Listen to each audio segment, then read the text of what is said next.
Hai,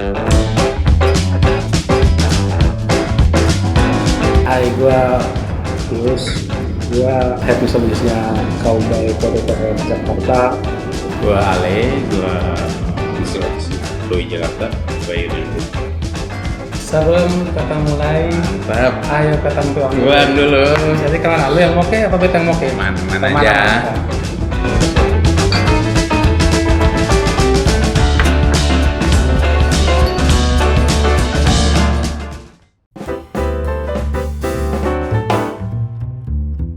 Sebenarnya sih awalnya tuh kayak pengen seru-seruan aja, karena kan sebelumnya gue sama Ale ini punya kayak berinisiasi untuk bikin satu grup bartender di Jakarta, ya namanya tuh, nama grupnya itu kayak Melanesia Bartender ya. Nah terus dari situ saya waktu itu tuh kita pengen foto bareng semua bartender itu, karena pas Melanesia itu bukan cuma dari Nusa Tenggara Timur doang, enggak, ada dari Ambon, Papua, Maluku, kayak gitu-gitulah. Jadi rencananya pas pada saat itu kita pengen foto bareng, tapi pas pada saat mau foto ada COVID, PSBB yang kedua kalau nggak salah, PSBB yang dan mendadak itu yang kedua. Nah, habis itu ya udahlah. Terus pas waktu itu Ale kesini sama satu teman lagi, terus manajemen sini si ibu GM saya sama materi saya nanya, itu siapa temen. Terus waktu itu sempat ngomong, boleh nggak pinjam areanya untuk kita foto. Terus sama GM-nya ngomong, ngapain cuma pinjam area, bikinlah bar takeover di sini, tapi kita bikin kalau bisa berseri, dan bikinnya itu jangan cuma satu kali, bikinnya itu berseri, jadi bukan cuma dari Nusa Tenggara Timur doang, tapi kayak apa ya, apresiasi buat gua di sini, karena ya kebetulan gua juga di sini, akhirnya udah gua dan itu buat gua yang paling gampang. Gua coba untuk ngajak Ale untuk kolaborasi bareng-bareng. Terus karena juga kayak soalnya sih kayak gua sama Ale itu pengen kasih tahu ke orang-orang kalau kita orang Indonesia Timur itu nggak selalu identik sama kriminalitas, enggak. Jangan lihat kita tampang serem, enggak, kita punya hati yang mulia, enggak juga sih ya, tapi kita punya hati yang baik kok. Nah itu sih, terus kita kayak pengen kasih tahu kalau kayak kita itu bisa kerja di F&B, kayak di restoran, karena kerja di restoran itu yang harus banyak sabar, dan buktinya gue sama Ale bisa kok di situ. Nah itu yang salah satu faktor yang pengen kita kasih tahu. Terus juga kayak teman-teman atau adik-adik yang dari kampung datang itu, kalau ke merantau ke Jakarta nggak usah lah jadi kayak preman lagi, kalau bisa lu kerja di restoran atau jangan kerja kayak gitu-gitu. Nah terus atas inisiasi dari kita juga untuk berterima kasih sama manajemennya Cowboy Fotografer, karena mereka udah ngasih tempat untuk mengadain acara ini. Terus ya yang tadi gue udah bilang, soal acara ini cuma seru-seruan doang dan pengen ngasih tahu ke orang-orang, tapi gue pengen bikin acara bar takeover itu yang kayak begini, yang ada yang mainnya itu, yang performnya anak daerahnya langsung, terus dengan bahan-bahan lokalnya. Terus kalaupun perform harus kayak gue sama Ale saat ini, Ale dengan pakaian adatnya dia, gue dengan pakaian adat gue. Alat musik tradisional dari Pulau Rote namanya sasando.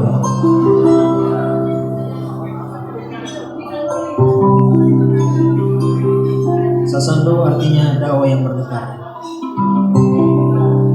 Oke, lagu berikutnya masih dari NTT, judulnya Balenagi.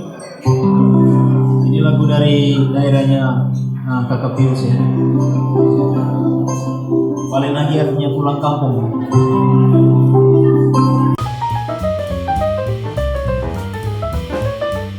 Kalau gue sih apresiasi yang tinggi bagi gue, karena sebenarnya ini yang gue cari. Ini bukan gue doang. Sebenarnya bartender Indonesia itu ini yang mereka cari, gitu loh. Kita nggak usah harus berpikir ke luar negeri yang jauh-jauh.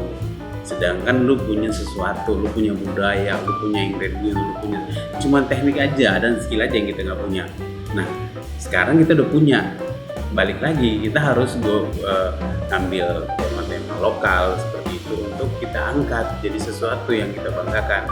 Gue apresiasi banget karena ketika ini terjadi, memang ini kayak impian gue pribadi gitu loh. Karena beberapa acara yang mengangkat tentang tema Indonesia itu mereka ngambilnya global. Yang main bukan anak daerah. Gue orang NTT tapi gue pengen bawa daerah Papua. Secara nggak langsung itu passion gue itu beda, gitu loh. Bangga, pride-nya gue itu beda.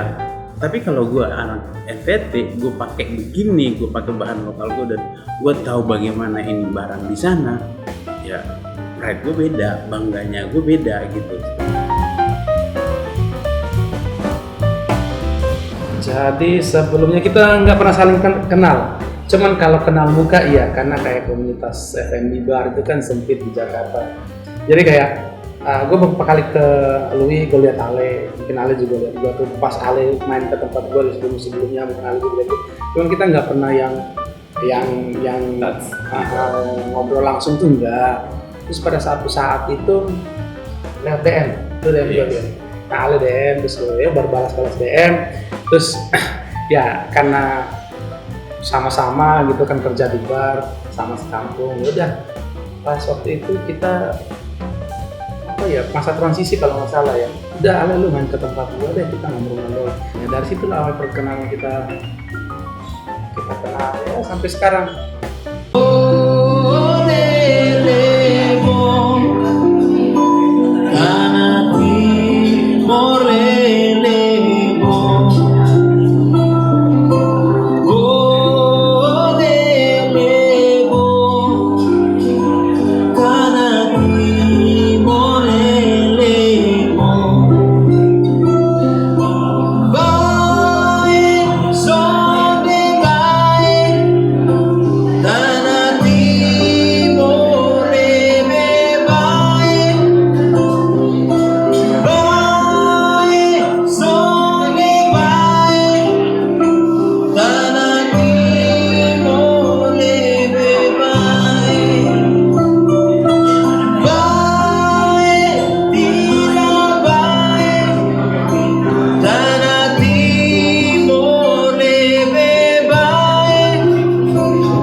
Ini bukan Sofia, ini nama aslinya itu dulu Sopi.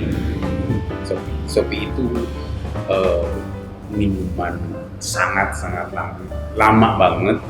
Dulu Sofi itu sebenarnya dari bahasa Belanda, gue lupa nama ini, tapi kayak liquid alkohol kalau nggak salah artinya.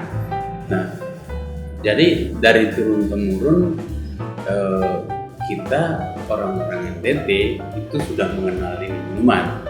Gitu loh, ini minuman yang diproduksi secara kalau dulu ini ilegal,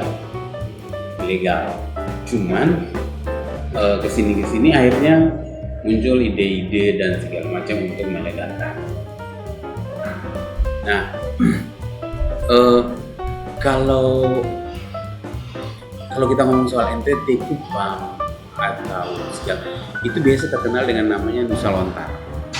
Kenapa Nusa Lontar? Karena hampir semua orang yang siapa aja yang pernah ke sana, di mana-mana itu pasti ketemu tuh pohon lontar dan banyak banget gitu.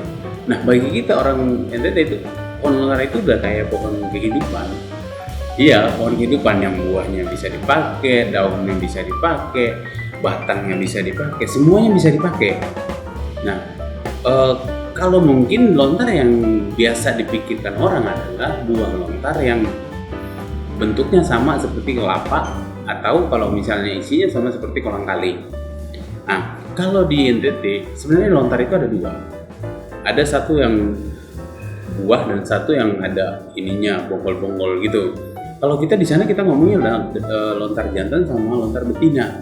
Lontar jantan itu yang bonggol-bonggol itu.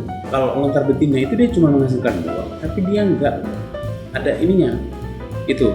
Nah, untuk Sopi sendiri itu sebenarnya pada dasarnya Shopee itu kan di daerah daratan Kupang dan Rote gitu kan, Sambu segala macam. Nah, tapi Moke itu kan lebih terkenal di daerah Polres ya kayak gitu. Nah, jadi kalau kita ngomong soal proses pembuatannya, sebenarnya proses pembuatannya itu secara kasat mata dan secara simpelnya itu gampang. Shopee ini kan, jadi kalau dari bonggol-bonggol itu tadi biasanya dipres untuk airnya itu keluar. Nanti diiris dulu, terus ditampung, terus nanti habis itu, nah kalau kita di NTT itu namanya tuak manis. Jadi dia manis banget, kayak air lontar seperti itu. Tapi ini bukan dari buahnya, ini dari bonggolnya itu. Nah itu kalau misalnya Sophia atau Shopee ini biasanya kalau difermentasi bentuk dia akan asem, rasanya asem gitu, terus kayak beragi. Nah kalau di kita namanya laru, dia akan seperti bir. Kalau istilahnya bir, tapi kalau istilahnya orang kita laru namanya, asem dan begitu. Nah dari laru ini baru didistilasi. Distilasinya juga distilasi yang masih tradisional banget, masih pakai kayu, masih pakai tanah liat yang bentuknya gede itu, terus masih pakai sambungan bambu. Nah itulah yang membuat karakternya ini minuman beda, karena tongnya masih tong tanah liat, ini sambungan itunya juga masih dari bambu. Nah kalau kita ngomong soal yang tradisional kan udah beda itunya, potnya ada yang dari stainless, udah dari copper segala macam. Nah kalau ini enggak, itu yang membuat. Nah kalau kita bergeser ke Moke itu kan pada dasarnya ada di daerah daratan Flores. Nah itu yang tadi gue bilang tuak itu bisa dimasak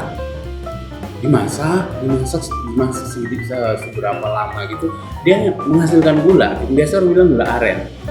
Gula aren itu dari itu dulu dimasak. Nah setelah dimasak jadi gula arennya ini difermentasi. Habis difermentasi baru distilasi. Seperti itu. Jadi bentuknya datanglah dari dua sumber yang sama, gula. Tapi yang satunya udah jadi gula, udah dimasak dulu jadi gula, yang satunya belum dimasak. Seperti itu. Itu garis besarnya. Kalau Sophia itu dia endingnya manisnya, tapi manisnya itu bukan manis gula, manisnya manis buah, fruitynya sweetnya sweet fruit, bukan gula. Itu bedanya. Kalau kemarin gue sempet dia mirip-mirip seperti vodka, cuman ram juga bisa dibilang mirip. Kemarin gue sempet ada satu gue coba, ada enak banget, Sophia pakai coconut water, enak banget. Sophia coconut water dibikin kayak gin tonic, tapi ini Sophia pakai coconut water, udah enak banget. Nah kalau Moke itu dia agak sedikit getir, maksudnya bau fermentasinya itu masih berasa mau bau. Jadi ini akan sangat bagus kalau diaplikasikan ke minuman sour fruity, masuk banget. Kalau menurut gue pribadi sih, ya mungkin kalau menurut gue ya, kalau si Moke ini mungkin karena dia udah mulai kayak proses pemasakan, jadi menurut gue tuh dia kayak ada rasa kayak manis sedikit, cuman nggak terlalu manis, kayak karamelis, udah kayak proses karamelisasi gitu, jadi manis tapi pahit kayak gitulah. Dan kalau untuk perbedaan di antara berdua ini, kalau kita mau disandingkan dengan alkohol dari luar negeri, kalau menurut gue ya pribadi, kalau si Moke ini kayak rasanya nggak kayak tequila, tapi karakternya kayak tequila yang kayak rich, aftertaste-nya masih ada kayak spicy, mirip. Kalau buat gue ya, dia tuh kayak sifatnya tequila, tapi dia nggak kayak tequila banget, enggak, cuman dia kayak power of taste-nya itu ada kayak punya si tequila. Nah kalau ini mungkin sama kayak tadi Ale yang udah jelasin, sampaikan kalau si Sophie ini mirip kayak apa tadi vodka, dan gue sangat setuju kalau minuman ini dibikinin jadi kayak minuman yang refreshing banget, yang fruity, ya yang kayak gitu-gitu, yang kayak bikin kayak jadi kayak apa ya, kayak tropical cocktail gitu. Nah itu minuman berdua ini sangat cocok. Itu sih kalau menurut gue. Mari, jangan takut beta cuma pose. Pada sapu terbaik-baik, jangan sampai hal terjadi. Nanti pulang mama bisa bakalan.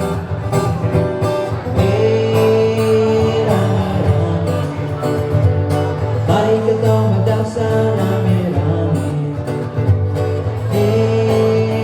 Rame-rame, dansa goyang badan manis. Lah dengar dosis sio, lewe dan bernyanyi, angkat kaki putar langkah baik-baik.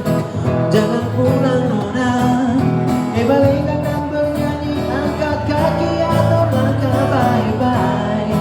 So asal bisa jaga diri baik-baik, nanti pulang mama bisa bakalan.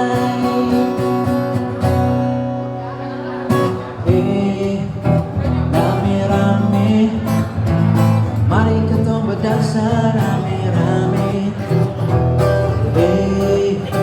Rame-rame, mari kita berdansa rame-rame.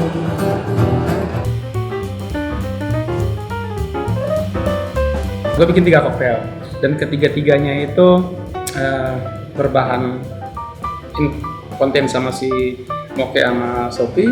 Terus ya mungkin itu minuman yang gue bikin itu kayak gue ngambil dari memori gue yang masih kecil kayak gitu-gitu, jadi kayak bring back memori ke sekarang. Tapi gue bikin kayak ada yang namanya luat, terus ada satu lagi kayak boleh-lebu itu kayak kebanggaannya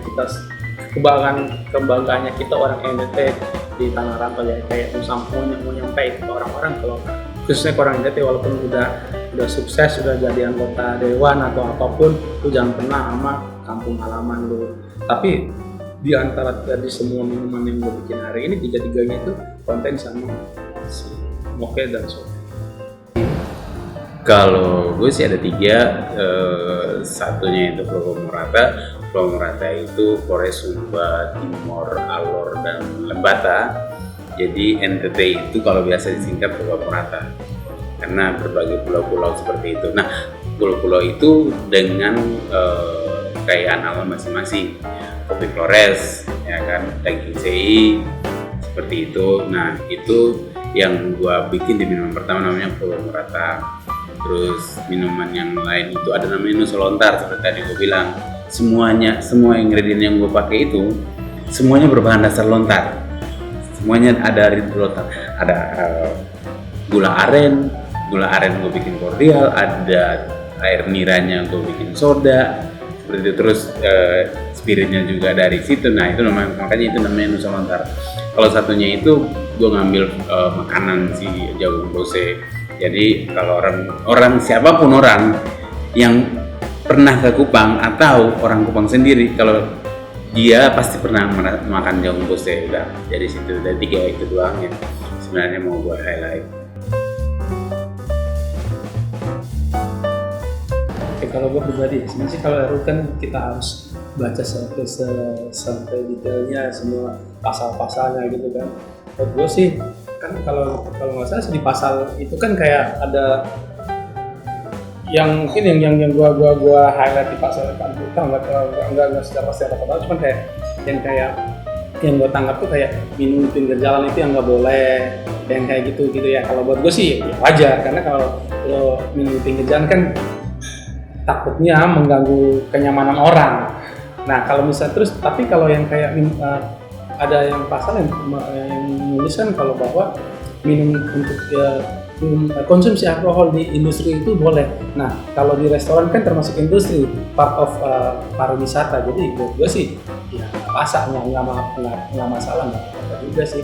Yang penting jangan sampai minuman konsumsi alkohol itu dilarang di industri dan dilarang di industri kayak di hotel dan restoran itu bar, terus kayak adat. Karena kan kalau kita orang Indonesia, pada umumnya orang Indonesia yang bagian seberang timur sana, minum itu part of adat, orang Bali juga sama. Jadi kalau secara sejauh itu nggak dilarang, ya buat gue pribadi sih nggak masalah. Karena yang dilarang tuh kalau masalah yang di pinggir jalan, jadi itu sih. Iya, kalau gue juga tadi awalnya gue pas dengar pertama kali itu, ini apa ini?